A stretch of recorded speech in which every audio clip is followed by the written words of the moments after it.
So I'm going to start. Okay. Hi, good afternoon, everyone. My name is Joshua Campbell Torrance on a live edition of History at 3.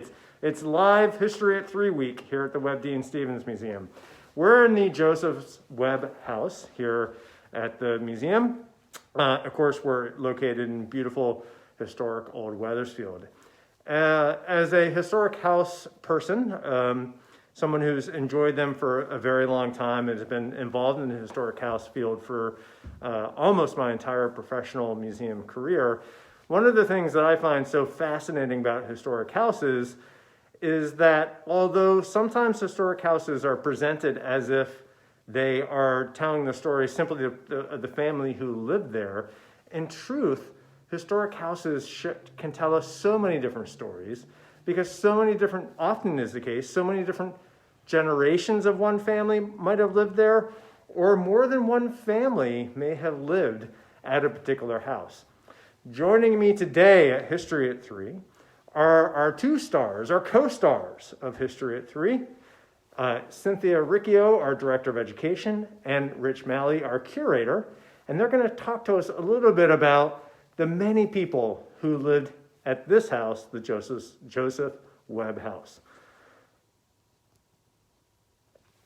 Hi, Cindy. Hi, Joshua. Hello, Facebook world. This particular house that we are standing in, the Joseph Webb House, was built in 1752 and was considered quite a fancy house for the time period, very large home for the time period. And when we look at the different generations that lived in this house, the Webbs had two generations that lived in this house. We had our Joseph Webb Sr. family, and it was then passed on to Joseph Webb Jr. So we did have the same family that lived in this particular house for a number of years, and many of you know the Webb connection to George Washington, and this is where George Washington was able to stay in 1781 in May. So that's just part of the story of the Webb House. Rich Malley is going to tell you another story about the Webb House. Hi, Rich. Hello, Joshua. Well, if we fast forward the story to the early decades of the 20th century, we encounter a fellow by the name of Wallace Nutting. Now, Nutting may not be exactly a household name, but he was in fact one of the pioneers in what is called the colonial revival movement. And the movement intended to bring back and popularize the architecture, the designs, even some of the feelings of colonial America. Nutting acquired this house in 1916, and perhaps in the process he might have actually saved it from being razed. He bought the house, he put his own stamp on the house, most obviously in the form of murals that he commissioned for the two front parlors. And here we're in what is called the best parlor or the northeast parlor. And he had a number of artists from Hartford work on these murals. Again, glorifying, typifying, colonial architecture and lifestyles. Although Nutting only owned the house for 3 years, his stamp, literally and figuratively, remains quite evident to visitors to the Webb House. Rich, so in 1919, of course, the colonial dames of America in the state of Connecticut purchased from Wallace Nutting the Webb House. Correct. And they fairly quickly covered over the murals because in their own view of colonial revivalism or their interpretation, they recognized that wouldn't have been appropriate. So it's kind of ironic, one colonial revival group, a person, another colonial revival group comes in. So the walls were covered up for a very long time. Tell us the story of how they were, if you quote unquote, were rediscovered. Well, we knew that the murals were underneath the later wall coverings. But the question was, could the later wall coverings be safely removed without damaging what was underneath? And it was a painstaking process to carefully, and we brought in specialists to carefully remove the later paper, and we're just amazed at how well preserved these murals were in the two parlors. This parlor, the murals represent some of the other historic houses that Nutting owned around New England. He had a series of at least 5.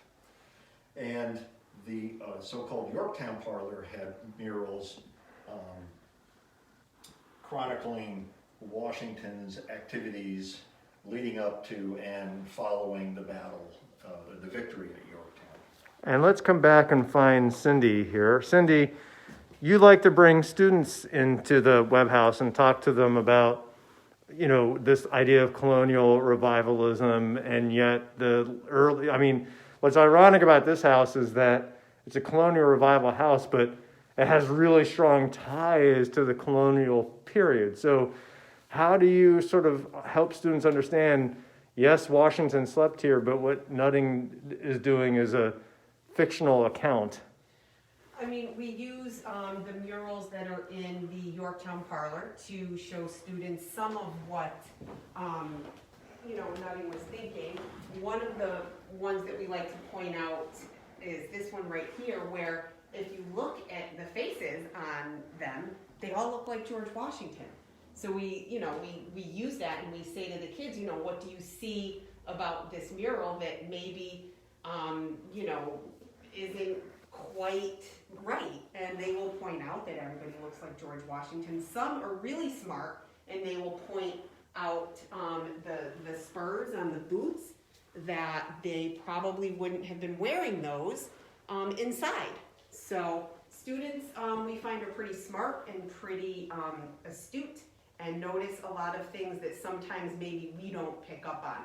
So we like to use the murals and a lot of the objects in the house when we are teaching the kids. Fantastic. And that's really what it's all about, is bringing this history alive for our students. Cindy and Rich, do you want to add anything before I close us out here? I think we've covered high points at least. Again, folks who visit will have will be able to get a much better sense of the complex story that involves the history, actually the multiple histories of the Joseph Webb House. And we are so looking forward to the time when we can open again and have you all here in person. So keep an eye on our social media, on our YouTube channel, for more information about that. Well, that was awesome, guys. Thank you so much for spending a little time with me here at the Joseph Webb House. Thank all of you for watching and enjoying. Historic houses tell stories. Your house tells a story. Think of all the people who lived in the house that you're in right now. Think of all the stories that your house has. Historic houses are, I think, the closest thing we can have to really understanding and grasping and appreciating history, because we all live in a house, or most of us live in a house. So I hope that you all share the passion we have for historic houses. As Cindy said, we can't wait for you to come back here in person to explore these houses with us, to learn about their stories, and to experience all that we have to offer here at the Webb Dean Stevens Museum. Not only our historic houses, but our new education and visitor center, and our 8 acres of land that you can come and have a picnic on, fly a kite. In fact, we've got some really good snow, so maybe some of you out there will come into upcoming snowstorms and build a snowman with me. In the meantime, please stay safe, stay well. We can't wait to see you. And in the comments section, tell us about your house, what you love about your house. Maybe tell us some of the stories of your house. Till the next time, be well, and we'll see you tomorrow at History at 3. Thanks.